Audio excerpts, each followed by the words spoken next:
Potol. Wah, wong bentuke kaya pring petung ngene kok. Kowe sing ngajani Kakang Ati kon ninggal aku. Ora. Yakin aku ora ngajani. Angkeme ngece aku. Kejem tenan iki. Potol. Ponokawan nang anggere mengko ngajani Kakang Ati titenono. Kokonangan aku tak sepatani kabeh ora iso tetembangan. Aduh. Wah ora iso rapayu iki nang. Titenono wis kono nusula gareng karo Petruk. Aku sing tak curigai kowe sing tersangkane.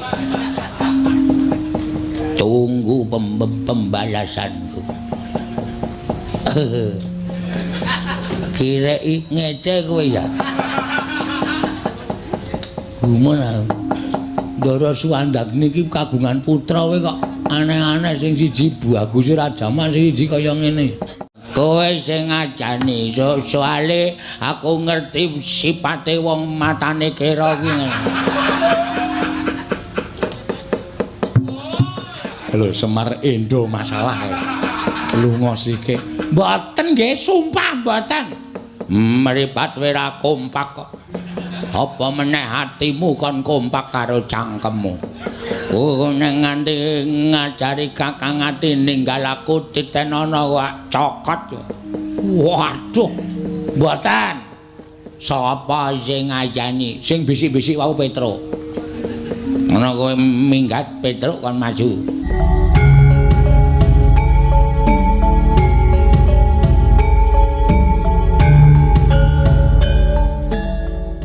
Sing bisik-bisik wau Petruk.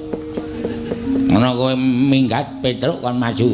Ora dadi ngopo Kang aku ki ora rembebeta kowe le suwi to. Nek kowe isin duwe adi aku engko tak ora ngetok Kang aku ora apa ning aku ora ado karo kowe Kang aku ora iso nek kon ado karo Kakang Ati. Iya Yayi, aku ora bakal ninggal kelawan si Adi. Temenanan ya Kang. Iya. Ora pusi aku to Kang. Ora cah bagus. Wong rupane kaya ngene kok tresnanto kakangne luar biasa ya, Tru. Ah iya. Nusul mrene kok. Ah iya. Kakangne bagus kok adine kaya totok uwak kaya ngono. Sukasarana ya Kiswan. Ah iya. Kakangne Kakang Mantri iki bagus e ora jamak kok. Adine letek kaya ngono. Ya men ning ampuh. Ya ampuh pil karo Ndara Sukasrana. Kowe kok katon sedih to Kang, ora kaya biasane akeh ngendikane. Kowe apa ora ditampa lit dadi nayaka Mamaespati Kang? Ora perkara kuwi Sukasrana. La piye? Aku nampa dawuhing Prabu Sri Harjuna Sasrabau. Heeh. Kusik Sukasrana ngenteni mburi kelir leren li omong-omongan sik. Keseron banter banget. Lala iki do mepet kelir kok, Kang. Gek do omong-omongan perkara gawean, dadi aku malah seru pikiraku.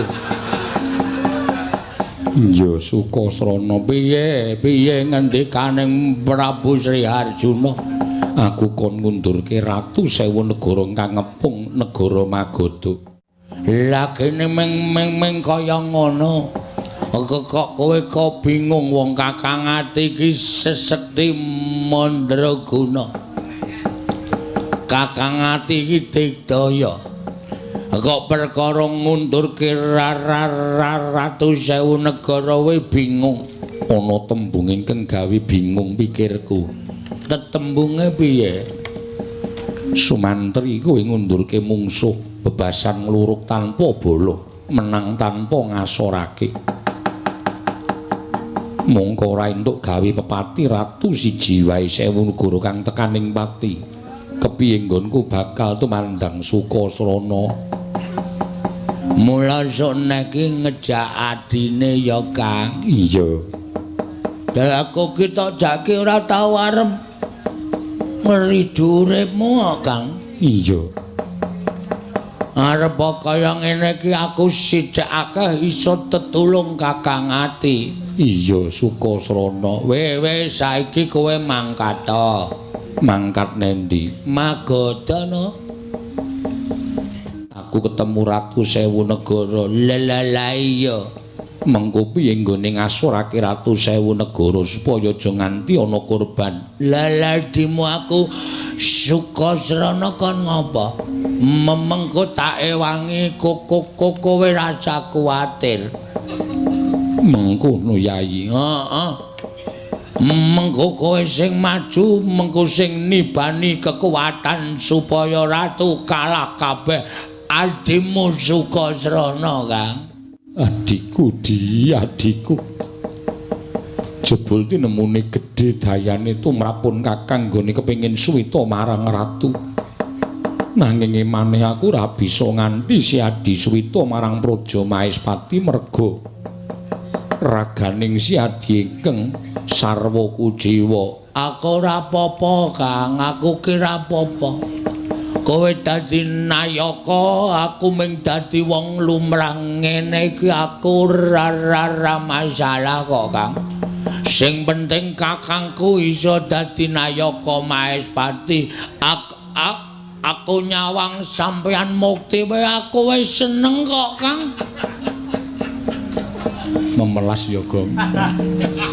Ora ana lho buta apike kaya ngene. Kakangne pengen dadi nayaka Maespati, dheweke ora iso dadi nayaka Maespati ming cukup nyawang rasane wis seneng, ning ming siji syaraté aja nganti ditinggal. Aku aja tak tinggal ya. Ora. Pokoke aku karo kowe, Tru. Pokoke kowe rekoso aku mukti. Lho. Aku jenenge ora sebaya mati sebaya mati. Ngusak wenake dhewe yen ngono aku tak mangket ning Magoda. Aku ngawat-awati kowe saka Ndirgantara ya, Kang. Engko nek ana apa-apa mbatina aku teko wis aku teko Kang ngewangi kowe. Iya Sukasrana adikku cah bagus.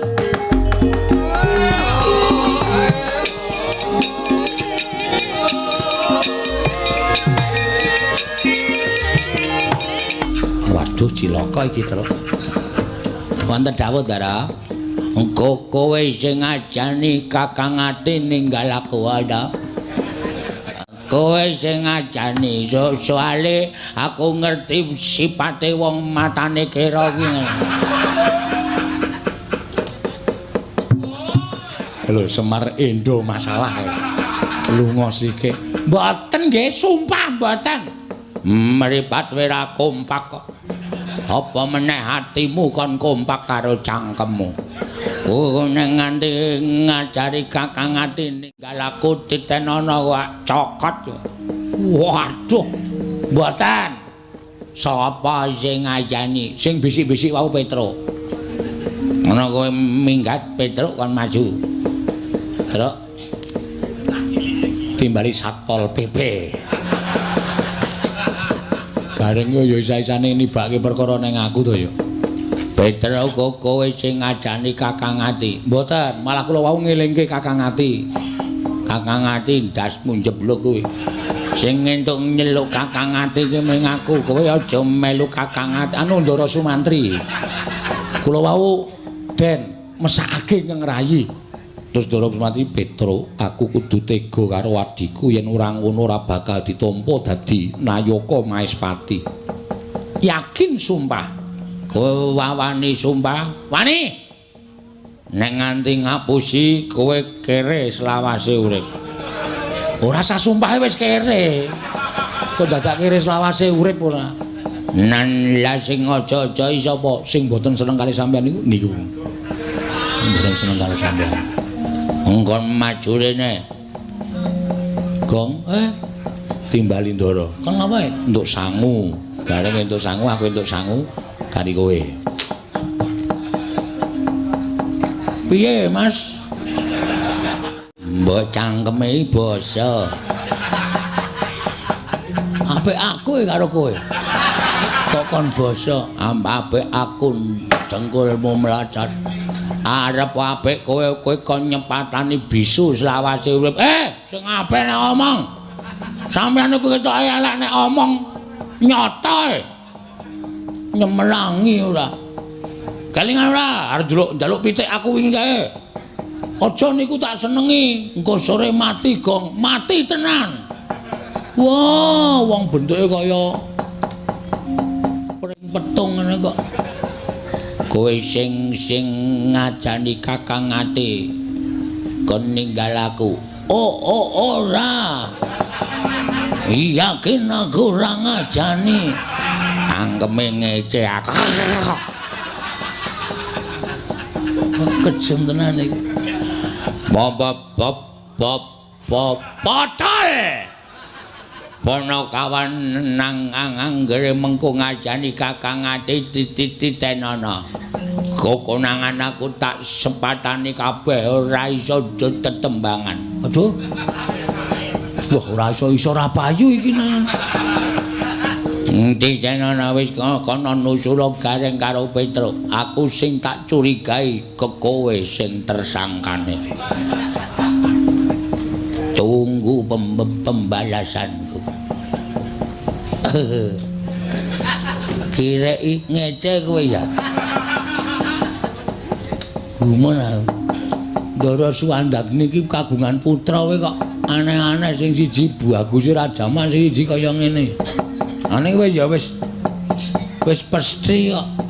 Ora rasane aku ndandang kono kowe minggat kono aku tak nusul Kakang Ati nggih. Kanggo. Wah, ora iso rapayu iki nang. Titenono wis kono nusula gareng karo Petruk. Aku sing tak curigai kowe sing tersangkane. Ngino karo Sabdawala nadyan kowe bali ora weruh kiblat mung mubeng wae ning pertapan Kembang Sore. Loh! Wah, dalah. Loh!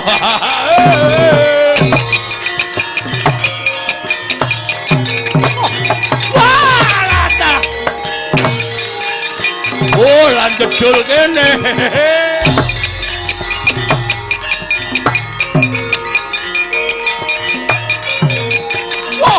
Wah, edan.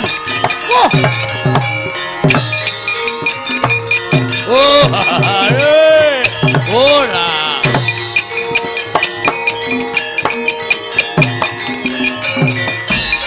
Wah, panus maning jajaran. Sukertaning bawana mbok kira aku ora weruh. Mbok kira aku ora ngerti. Kowe pasang walat nganti aku ora weruh kiblat. Aku ora ngerti dalan bali marang negaraku. Ming mubeng minger mlebu kene, metu kono, mlebu kene, metu kono. Nek kula mlebu terus. Mlebu mriki, mlebu mriko. Ora. Kena daya kemanten malah bingung. Pripun iki? Wah, edian. Ora weruh kiblat Pragata. Lah niku ketok nek pendhita ampuh. Sampeyan ketoke ajeng kundur ning bareng metu rika menggok Gang Protelon jedul mburi Arataya. Metu mburi jedul ngarep. Aneh to. Metu mburi kok jedul ngarep niku pripun? Mergo sampeyan bingung kena daya kemantene Begawan Sabda. Cangkemmu iki meneng kok. Ana wong bingung kok malah cekakaan. Lah kula yo. Kula niku yo nderekke sampeyan yo melu keblasuk. Pripun? Iblis manat. Panus maning jajaran sertaning bawana. Sabdawala. Nek pancen kowe pendhita ampuh, kowe kuat nadahi Kyai Nenggala, aku meguru karo kowe parat kowe.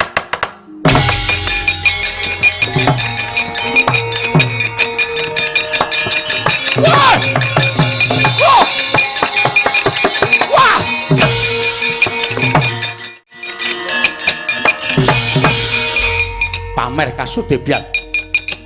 Kowe pamer kaprawiran kowe keparat. Arep tak tamani Nenggala kok ana pedhot peteng sing nglimputi marang kahananmu. Nganti ora bisa ditembus dening Kyai Nenggala. Wah, edan lagi aku weruh wong ampuh.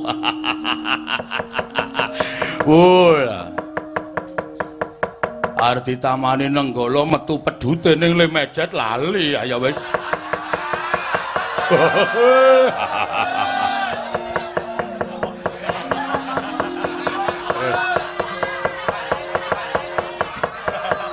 Ya wis dimaklumi karang wis sepuh.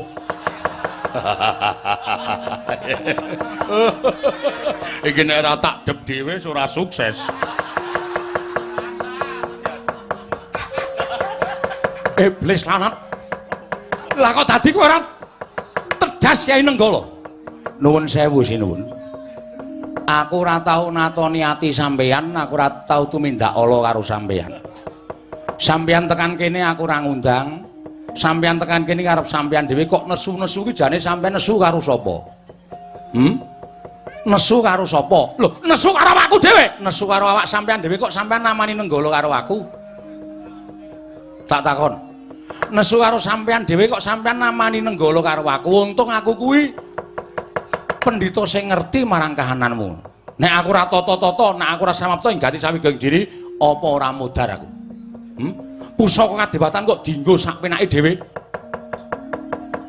Nek sampean ora kepengin neng kene, sampean ora kepengin swita karo Sabdawala, aku ora ngundang sampean. Mang bali piye? Bali ra weruh dalan. Ora bali ping-ping mengko ning paman kene. Lah niki nek sampean udu salahku. Wong ki nek ora pamit karo sing ndhe omah, diblasukke karo sing bau reksa. Oh, bener niku, bener dasmu kuwi. Aja nesu. Ratu Gung Binathara. Ratu disembah wong sanegara. Metu toilet. Aduh, bongko aku liwat sumur barang mubeng-mubeng sampean mau krasa mboten mubeng-mubeng sumur. Ya aku krasa. Wah, lha niku ana ratu kok sobo sumur. Ya wis, nek pancen kaya ngono, aku bali, aku ora sudi mapan ning Kembang Sore. Nek bali mang bali rasa kekan genom. Ya, aku bali regane atiku.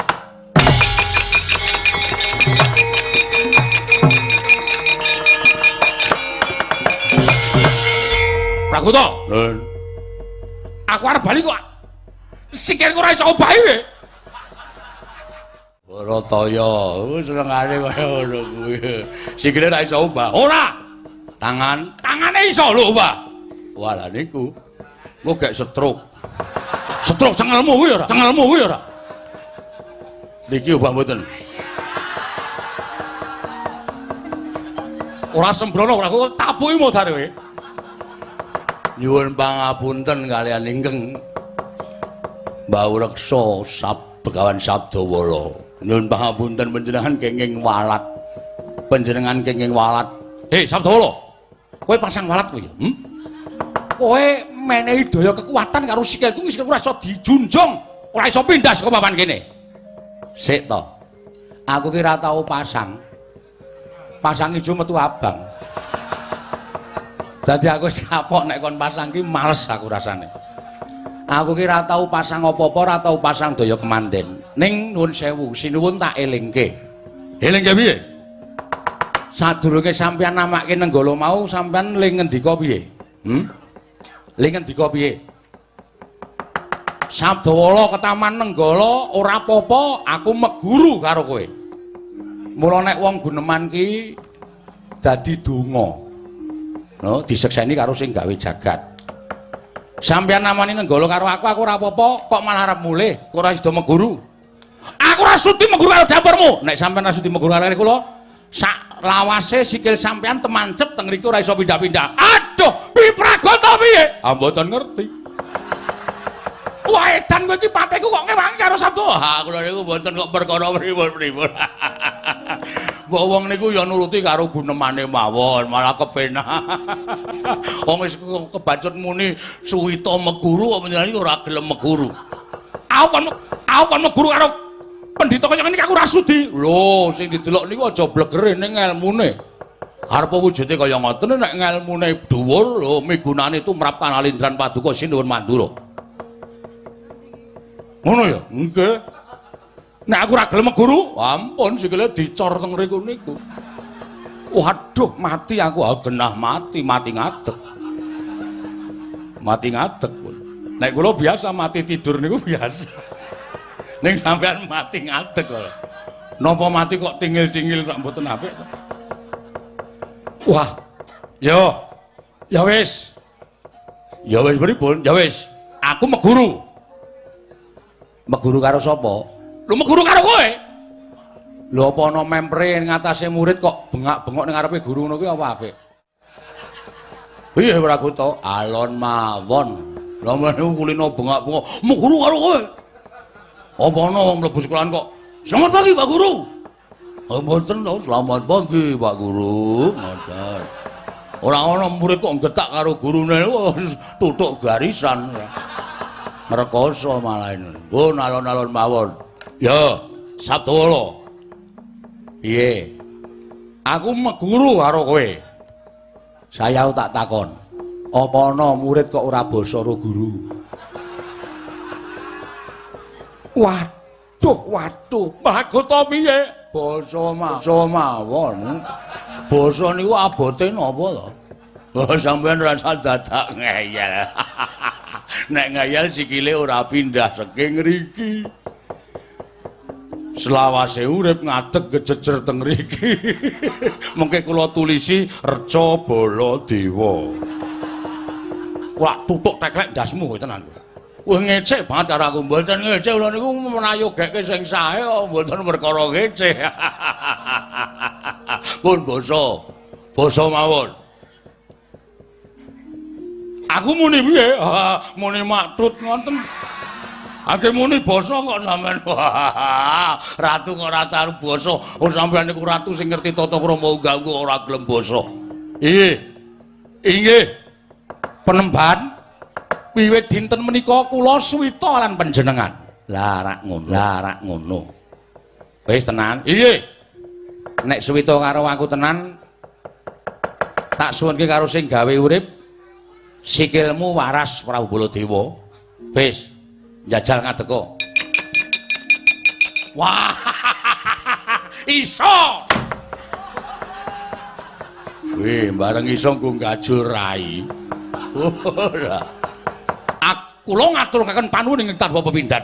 Kula ngaturaken panuwun ing tanpa pepindhan, Pramban. Mataku kena anu iki. Cukuken pamit tak. Parep. Penemban Sabdawala wis gawe srana sikilku ora iso pindah saiki mataku keleben.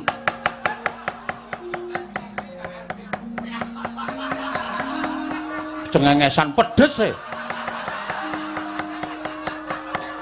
Wah, kualat karo iki aku.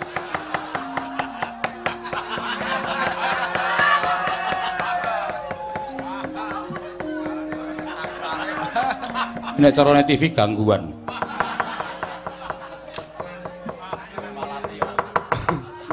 Mula sesune aja sok ngece karo wong tuwa. Arep kaya ngeten iki kanca kula Jem Setan Pritayangan ya.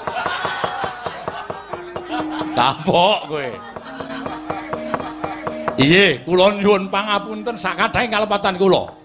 Ya, ning apa wangun ing atase murid kok malang kerik ngadeg. Apa wangun? Piye Pragoto? Ah, nggih ndodok. Pun mandhap, lenggah ngandhap. Wah, aku ki ratu disembah wong sak negara Mandura kok kon lungguh ngisor ning pertapan Kembang Sore. Mengke mbangane sikile dicor lho. Pun lenggah ngandhap. Wah, edan. Ngene, lha nggih. Tangane ngene. Oh keduwuren. Mangkel berarti sampean. Ya wis ora ngene lah. Wiwit dina iki sampean dadi muridku. Inggih, Penemban inggih. Pragoto Swita apa ora? Oh, jelas. Kula sing nglantarke sinuwun Prabu Baladewa supados wuwuh ngelmunipun kok kula mboten suwita niku. Kepareng mboten kepareng kula badhe ngaut pepoto paduka Penemban Sabdawala. Ya, tak tampa. Ning gandeng iki siswaku cantrik akeh banget sing kepengin butuhake marang aku. Prabu Baladewa Pati Praguta sumene sawetara ning jero pertapan Kembang Sore. Aku tak dadi pendhita sing adil nuruti apa sing dadi penjaluke siswa-siswaku cantrik-cantrikku. Ngono wis tak timbali kowe bakal tak paringi ilmu sarta bakal tak wenehi apa sing mbok takokake. Mekaten Penemban. Iya, inggih ngestaken dawuh. Nyuwun pamit sing ati-ati aja kaya bocah cilik Prabu Baladewa.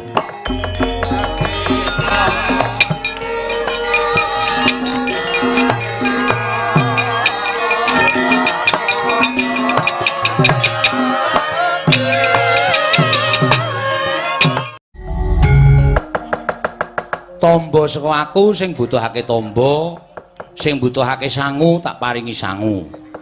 Iki sapa ngarep dhewe iki? Tobat nyuwun pangapunten Penemban, kula menika cantrik. Sampun dangu anggen kula suwita nembe sak menika saged sak pejagongan Penemban. Sapa jenengmu? Kula Waryanti. Waryanti, inggih. Umur kawandasa gangsal. Oh iya. Ha kok rene ora karo bojomu? Tobat. Kula menika randha. Oh, randha. Inggih. Bojomu seda Penemban, pejah. Namung kerambatan uler. Lho. Kok iso? Inggih uler jaran sak andonge. Wah, remuk mesti ya. Inggih. Lah terus lare kula menika tiga sedaya mbetahaken Prabeya. Monggo dasaripun kula menika mboten gadahi pedhamelan kula namung samben mriki tegesipun namung bebantu dhateng tangga tepalih. Monggo sedaya putra kula menika anak kula menika pengin sekolah sedaya.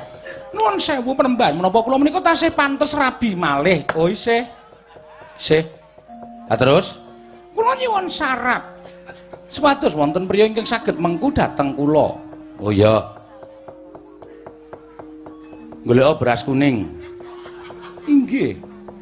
Terus bar kuwi kowe macak sing apik. Ya, inggih ngestaken dawuh. Ning syarate siji, kowe iso nek entuk bojo, ngladenana bojomu, bektenana bojomu. Inggih ngestaken dawuh, netepana minangka dadi wong wadon. Wanita ki wanuh ing tata. Inggih ngestaken dawuh ngabekti karo piyai kakung. Ngestaken dawuh. Lajeng beras menika kala mau dipun menapakaken. Dadi masak ngaten terus karo tuku parfum. Oh inggih ngestaken dawuh karo golek pupur. Inggih lajeng dipun menapakaken gorene engko tak donganane. Oh inggih ngestaken dawuh matur suwun Penemban nyuwun pamit. Lajeng pinten dinten anggen kula saged pinanggalan jodoh kula. Nek ora 7 dina du gedene sesasi monggo kowe entuk karo jodohmu. Inggih nek mbok sesasi mboten pinanggih jodoh kowe mrene kuwi gatosipun tapek dhewe. Simbah kok njur ngono lho. Nyuwun pamit Penemban. Ya sing ati-ati. Inggih. Nyuwun pamit. Inggih. Sapa kuwi? Kuwi Penemban. Jenengmu sapa? Kula Suhin. Ngapa? Kula niki nggadahi penyakit. Mboten saged mantun. Lah apa penyakite? Kula niki nek mlampah sekedhik kemawon mengkis-mengkis. Terus jantung kula deg-degan bantre ra jamak-jamak, telapakan kula niku kemringet gembrobos anyep ra jamak-jamak. Oh. Heeh. Jantunge banter. Inggih. Soalnya rasa digas. Direm kok rak jantunge alon. Penemban menika kula serius lho Penemban. Golek odong suruh abang. Pinten cacahe? 5. Terus godhog, engko banyune dombe setengah gelas sedina ping 3. Oh nggih ngestaken dawuh karo kulinakno olahraga nek esuk ya. Nggih ngestaken dawuh mlaku ning nggon papan sing kebak krikil dalane kuwi men peredaran darah lancar. Kuwi mergo apa jenenge sing jeneng tanganmu metu keringet iki peredaran darahmu ora pati lancar. Oh, nggih. Oh, nggih. Ngestaken dawuh pendak enjing. Pendak esuk. Mlayu-mlayu. Mlaku cepet bae wong gandeng umur wis tuwa. Oh, nggih, engko nek mlayu-mlayu malah pedhot. Jantungmu kowe mati. Ngestaken dawuh. Nyuwun pamit penembahan, sing ati-ati. Menika wonten sekedhik kagem tumbas rokok. Tak tonyo kowe. Aku mbantu ora pamrih apa-apa. Wis go bali, ngono kok dolanan anake. Oh, matur nuwun penemban. Ses. Filter apa kretek? Filter. Kleru. So nek rene nggo kretek aku ora doyan filter. Oh, nggih. Ngetaken dawuh nyuwun pamit. Kula nuwun.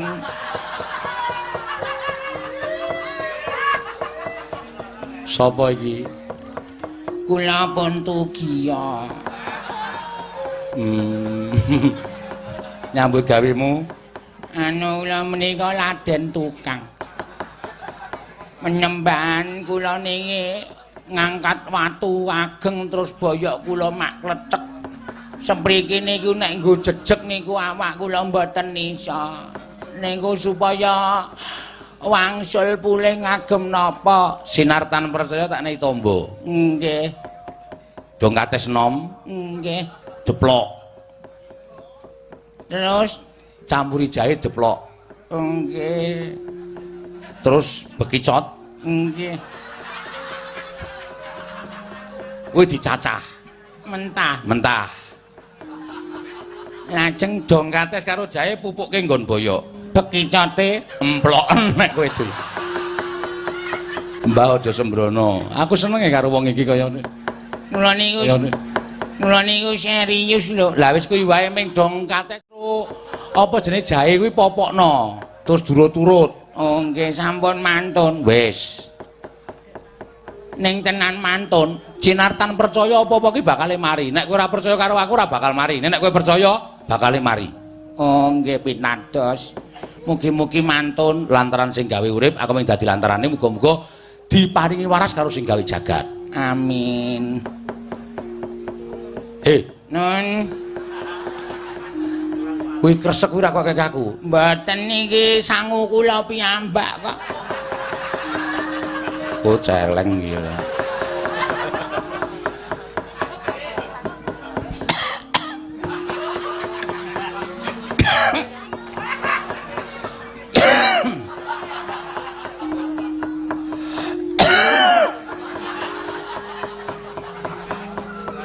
Sapa iki?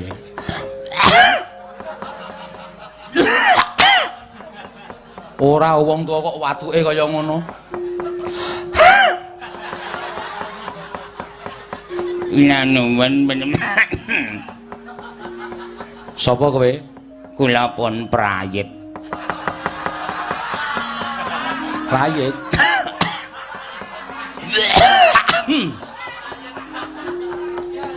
Ngopo? Batuk kula niku. Mboten iso. Mboten saged mari pun entek-entekke obat napa mawon pun kula ombe. Nganti ngentekke minyak kampak. Angger kula leletke mboten saged.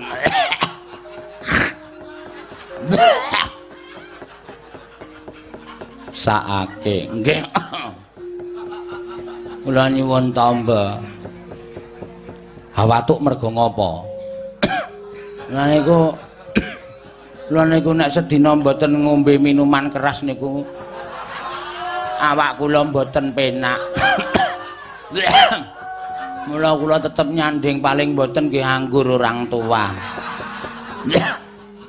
Kuwi sing marai elek ning kono kuwi. Watukmu ki tok gawe dhewe. Nek watukmu watuk penyakit ora mergo kowe ngombe, kuwi tak nehi tombo. Nek watukmu mergo penyakitmu watuke mergo kowe ngombe, rasakno. Kuwi undu-unduamu nggonmu seneng ngombe. Sing jeneng ngombe kuwi ngrusak marang awakmu. Ketoke kowe saiki isih kuat ngombe. Sok nek saya tuwa kowe saya ngrekoso nggone nggawa raga mergo ragamu kropos ora duwe kekuatan. Kabeh jero amu wis bosok mergo saka racun sing tok ombe mau. Kula niku njaluk tamba mboten njaluk ceramah.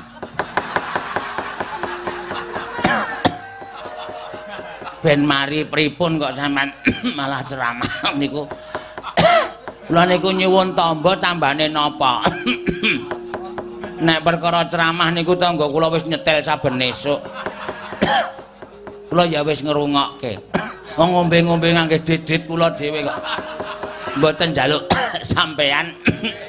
Niki kula kepengin njaluk tamba. Pripun carane supaya mari niku pripun? Ya wis, tak tambani. Nggih. Gamping rong prongkol. Nggih. Kuwi engko keke nggon apa jenenge rantang terus soki banyu. Kei karbit. Terus kae apa obat lemut sing sok doleske sapa jenenge? Hah? Sing sok doleske kok baygon. Autan. Seneng ta kowe autan? Niku sok tak campurke tenggen beningan nek kula ngombe. Nah berarti seneng kowe. Nggih. Kuwi autan kuwi tulung wadah lebokno ning nggon banyu gamping mau. Percaya ta kowe? Picados. Ombenen. Wong ngrasake kowe teler sak penak-penake wong teler. Bar niku ae sembuh. Ning mantun to le mari sak lawase mari kowe bakal ora watuk. Nggih matur nuwun. Nyun pamit. Mengke nek kula mriki selanipun jeng napa kula betake anggur. Aku ora butuh, wis kono ombenen dhewe nang omah kono. Nggih. Anggur merah mboten kersa. Ora. Napa sing rada modern? Vodka. Nggih. Mengke dicampuri kriting ding. Kriting ding ora. Wah, jan ngrekoso. Iso mari, Mbah. Wong kono kan ora dipateni ra ana marine. Ah terus mau jamune mau marahi mati wis benengke wae. Ora gelem insap kok.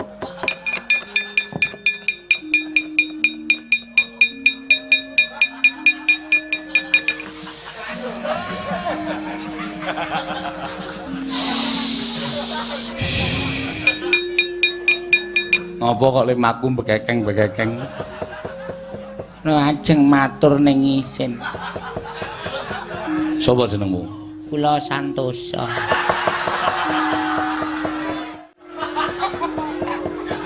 Napa?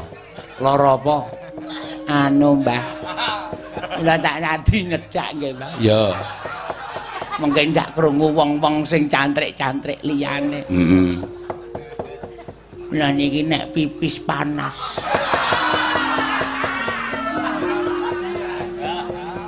Loro nika. Sik, sadurunge lara kuwi kowe nek dolan endi? Mboten klentu malam Jumat Kliwon wingi teng Parangkusuma. Jajan. Nggih. Aku kuwi wong ndek bojo ora kowe? Gadah. Mbok kowe iki mesake karo bojomu. Bojomu nang omah glowentah karo anak, kowe dolan klambangan sak penake dhewe, dhuwit lemu golek ngrekoso meres kringket sing kudune dirasake karo anak bojomu, tok nggo tumindak kaya ngono kuwi. Siji, kowe ndeder penyakit, loro, kowe dosa. Nggih. Ecoe. Hus.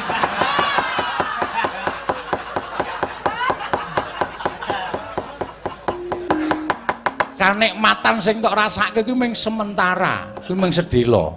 Ning sesuk pitukane nang kono ngrekoso. Oh kuwi entuk karma sing tok lakoni. Nggih.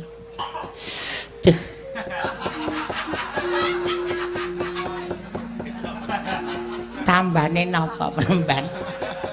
Aku ora iso nambani wong kaya ngono kuwi. Moh aku nambani. Upama tak tambani, kowe mesti kumat meneh. Ya ta? Ketoke ha. Wis kuwi ngayalmu nang kono kuwi. Wis kono bali kono dirasake. Aduh cilaka iki. Nggih diparingi tamba sithik-sithik. Kuwi tambane apa nek kaya ngono kuwi ora ana tambane. Kowe sesuk nek diparingi mari insapa ya. Nggih. Kuwi nyemlangi lho penyakit ngono kuwi.